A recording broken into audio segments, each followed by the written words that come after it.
پکار باندې شي مینا د کتاب او د قلم. د پوهنې وزارت سرپرست د یاد وزارت له یو شمېر مرکزي ادارو څخه لیدنه وکړه. د پوهنې وزارت سرپرست الحاج مولوي حبیب الله اغا او ورسره مل پلاوي د یاد وزارت له مسؤلینو او کارکوونکو سره په شخصي توګه د لیدنې پر مهال د اړوندو ادارو د ورسپارل شویو دندو د ارزونې، د هغوی د نظریاتو، وړاندیزونو او ستونزو د اورېدو په موخه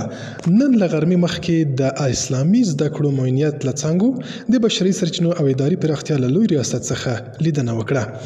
د پوهنې وزارت سرپرست د یادو ادارو له مسؤلینو او کارکوونکو سره د نږدې کتنې په ترڅ کې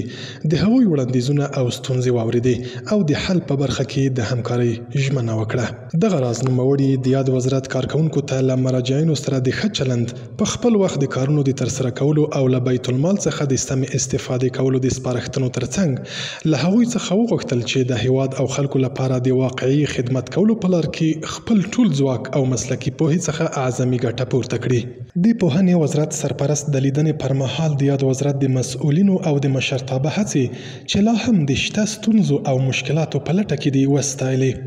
او د پوهنې وزارت د مشرتابه د تصمیمونو په رڼا کې د خپلو کاري پلانونو د پلي کولو ډاډ ورکړ. کار دی د تعلیم او تربیې لوی مسؤلیت ورونو غواړي